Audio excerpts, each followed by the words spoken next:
안녕하세요.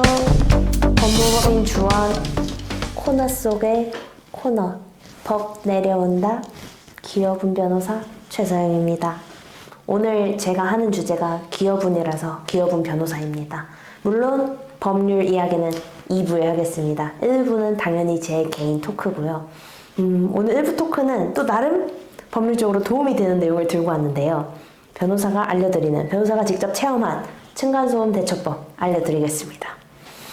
때는 바야흐로 며칠 전이었습니다. 제가 꿈에서 잘 자는데 꿈에서 노랫소리가 들리는 거예요. 그래서 뭐지? 하고 깼어요. 근데 깼더니 새벽 3시더라고요. 그래서 이상하네. 꿈에서 요즘은 노래도 틀어주나? 했는데 이게 진짜 노래가 어디서 들리고 있는 거더라고요. 그래서 뭐지? 하고서 이제 그냥 다시 자자. 이제 다음날 출근을 해야 되니까. 근데 이게 뭔가 노래가 이 층간소음을 겪어보신 분들은 알겠지만은 이게 사실 소음이라고 하지만 그 중에 엄밀히 소리보다는 진동이 더 짜증이 나요. 이게 울리는 게 되게 그래서 뭐 발망치 뭐 이런 얘기를 하잖아요. 근데 이 노래가 울려요. 그래서 막 약간 클럽 음악을 틀어놓고 막 난리가 났는데 그래도 그래 몇 달 동안 아무 소리도 없었고 그냥 하루 친구들이랑 와서 놀 수도 있지 자자 해갖고 이렇게 싹 돌아 누웠는데 돌아 누우니까 귀가 더 가까워가고 더 많이 들리는 거예요. 그래서 이제 막 심장이 막 저랑 같이 뛰더라고요. 막 둠칫 하는데 이게 조금씩 기다려보니까 시계를 보니까 이제 4시가 되고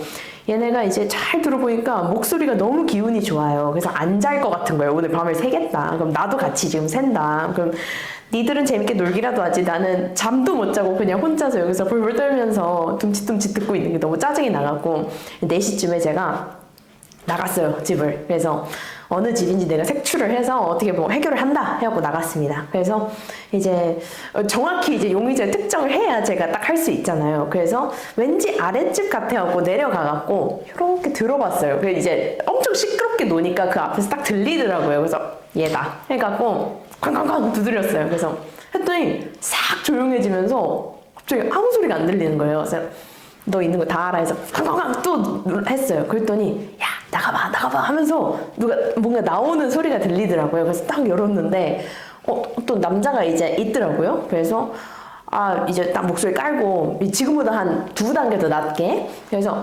그 윗집에서 왔는데 좀 음악 소리 좀 했어요. 그랬더니 죄송하다고 제가 너무 저희가 시끄럽게 놀았냐고 그랬더니 음악 끄겠다고 하더라고요. 그래서 다른 거 불편하셨냐고 하길래 아니 딴 건 아니고 그냥 음악 소리가 좀 너무 커서 좀 잘 때 좀 그렇다 하고서 했더니 죄송하다고 이제 해서 진짜 그렇게 너무 원만히 해결되고서 이제 집에 왔어요. 근데 집에 오고서 제가 오금이 풀렸죠. 왜냐면 이렇게 문을 열었던 남자가 외양이 너무 무섭게 생긴 거예요. 그래서 막 이렇게 딱 보자마자 제가 딱 든 생각이 내가 미쳤구나. 이게 너무 졸리니까 4시에 지금 내가 그냥 혼자 몸으로 아무 방비도 없이 그냥 잠옷 입고서 이제 잠도 덜 깬 눈으로 딱 했는데 이 사람 몸에 그림이 너무 많은 거예요. 그래서 미쳤다. 진짜 어떡하지? 이 사람이 왜요? 막 하면은 잘못 눌렀습니다. 이 집이 아닌가 봐요 하고 튈 생각을 했는데 다행히 이제 또 예의 바르게 해줘갖고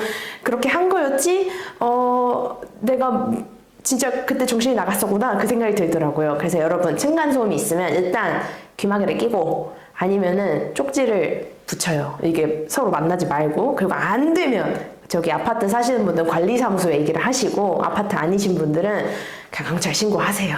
그래서 이게 제가 변호사로서 겪어보고 알려드린 층간소음 대처법인데 웬만하면 사람을 만나지 않는 게 좋은 것 같습니다. 네. 그래서 1부 제 개인 토크 이렇게 법률적인 상식 이렇게 드리니까 얼마나 또 여러분이 재밌게 들으셨겠나 생각하면서 2부 진짜 기여분으로 넘어가 보겠습니다.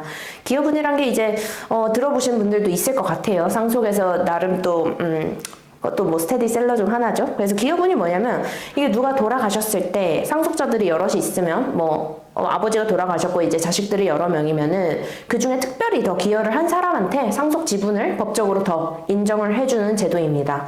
그래서 이제 흔히 생각할 수 있는 좀 오랜 기간 동안 같이 살면서 모시고 부양도 하고 이런 식으로 이렇게 부모를 봉양한 경우가 가장 저희가 대표적으로 생각하는 기여분의 케이스죠.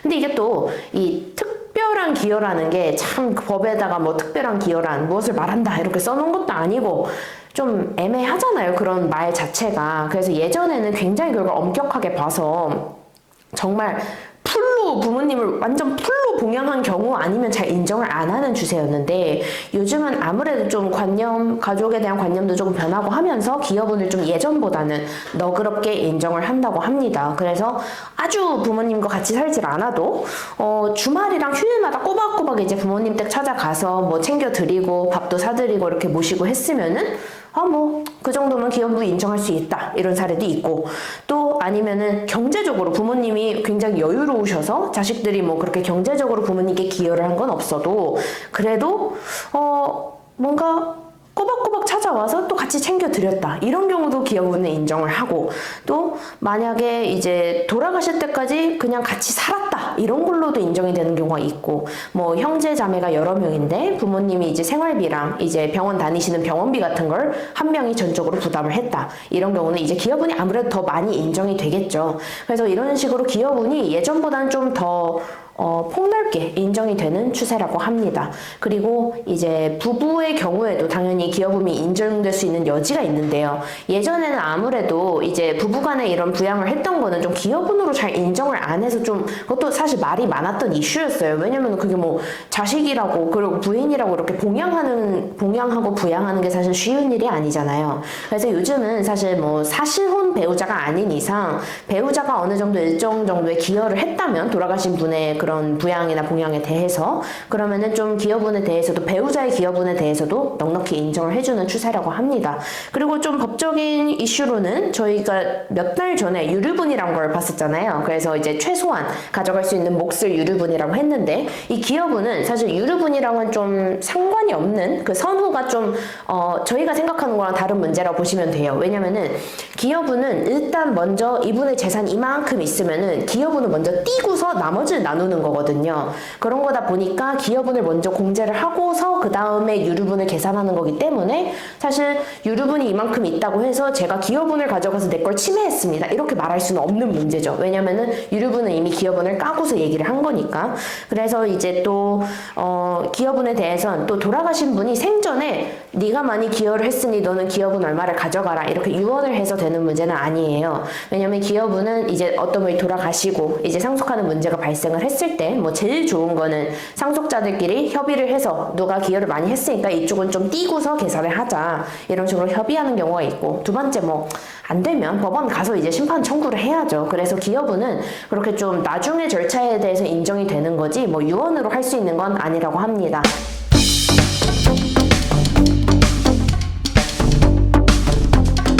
네, 이렇게 기여분 제도를 오늘 간략하게 살펴봤습니다.